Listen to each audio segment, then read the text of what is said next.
Anjir, ini pada seru banget deh. Nonton apaan sih? Nontonin apaan tuh? Coba tonton deh.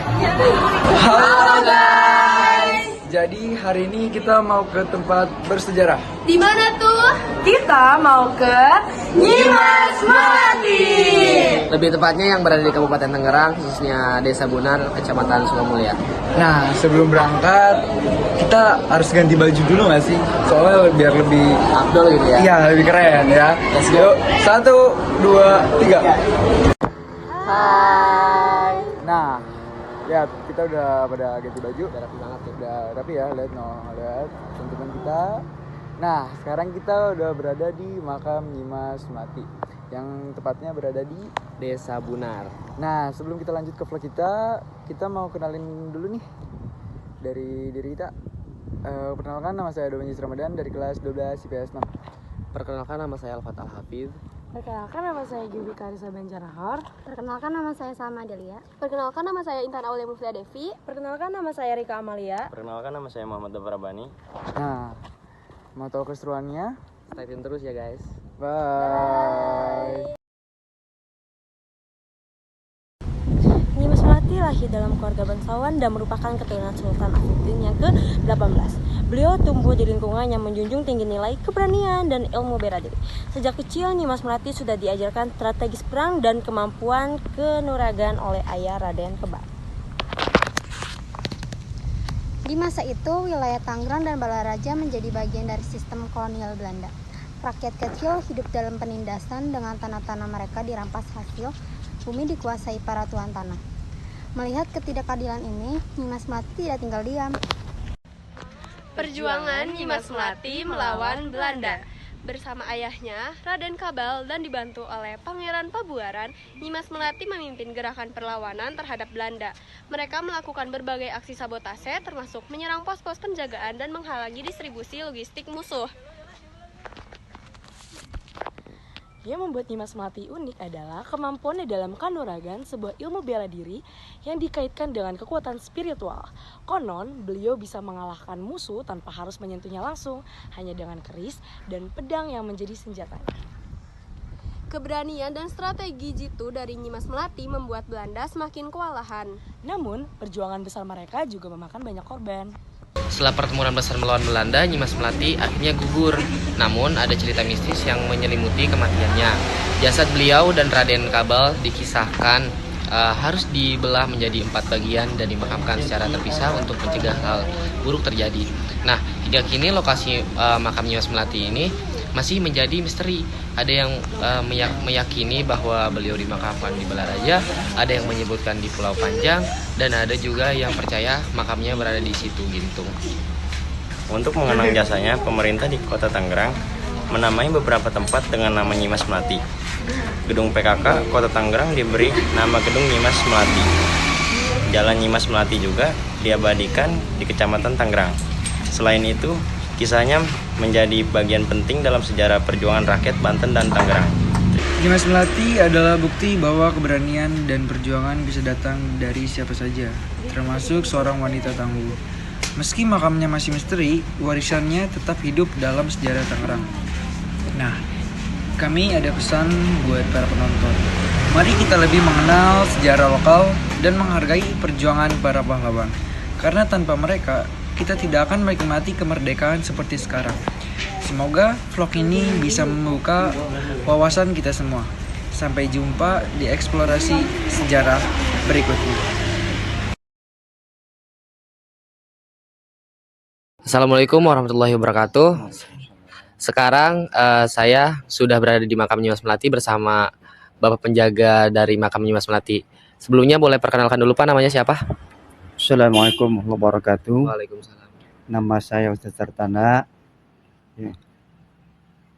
Akan menerangkan apa yang telah diterang orang terdahulu atau cerita atau sejarah, yaitu masalah riwayat Nyimas Melati. Konon katanya dulu, kata orang terdahulu, beliau ada seorang pahlawan wanita yang disebut adalah apa tuh eh, yang disebut julukannya singa betina Singa betina Tangerang Pak ya. Tangerang. Kenapa singa betina? Karena kesaktiannya pada waktu itu, waktu perang melawan Belanda, beliau jadi pahlawan walaupun seorang wanita. Artinya tidak diherankan lagi ya. Iya. Mungkin udah tahu, maka Nyimas Malati pada waktu itu beliau ada seorang manusia atau orang sakti ya, artinya bisa mencela putra mencela putri. Itu artinya kadang bisa jadi Belanda, gitu. kadang masih seperti kita semua ini, biasanya gitu. Maka untuk itu, jadi selanjutnya Nyimas Malati itu melawan Belanda. Iya. Ya, Pejuang gitu Pak. Ya. pejuang Belanda. Ya, menurut artinya kata konon katanya orang-orang terdahulu. Iya. Beliau artinya orang pendatang di sini ya, orang termasuk orang namanya tidak dikenal orang mana entah orang mana. Iya. Cuman beliau ke sini ada bawa anak angkat yaitu yang bernama Suryanata tuh. Ya, Suryanata.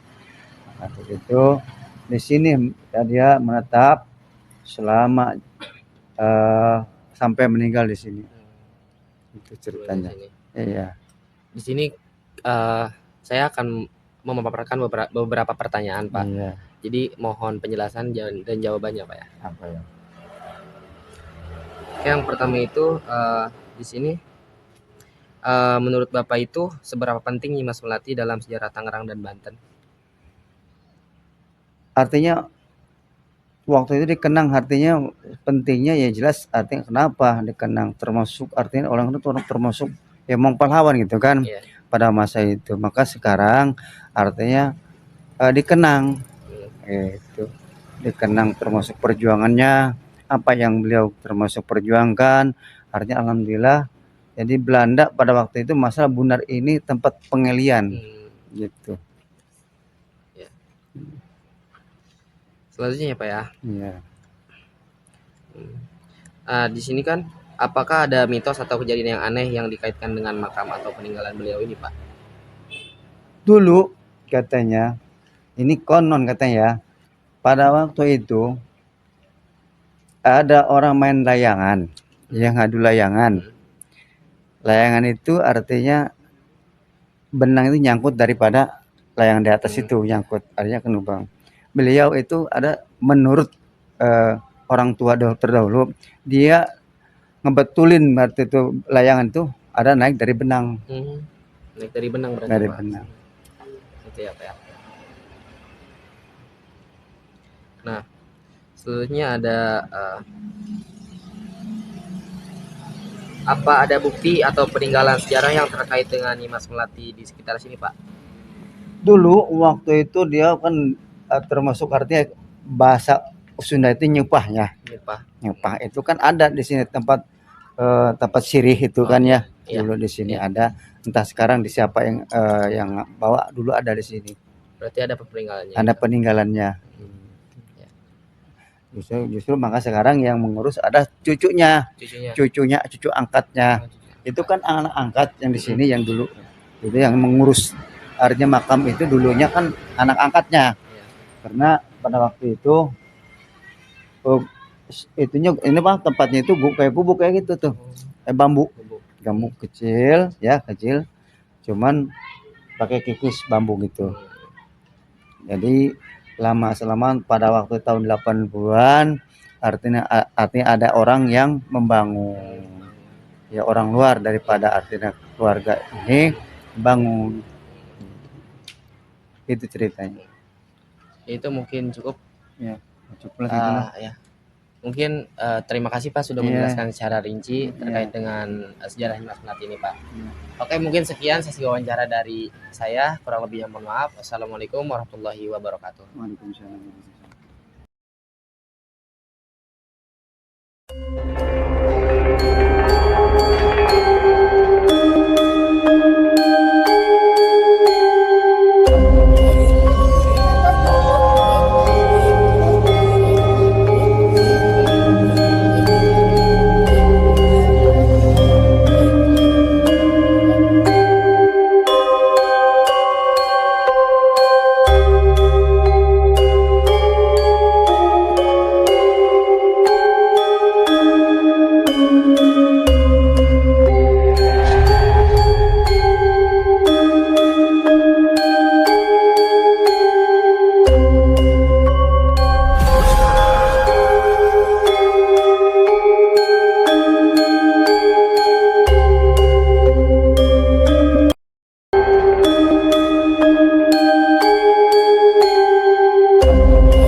Oke, selesai sudah kita berkunjung ke makam yang sangat bersejarah di Tangerang, yaitu tepatnya di Desa Bunar.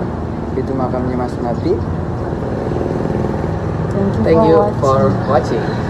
Bye-bye. Dan sebelum kita tutup, kita mau balik dulu nih ke sekolah. Oke? 1, 2, 3.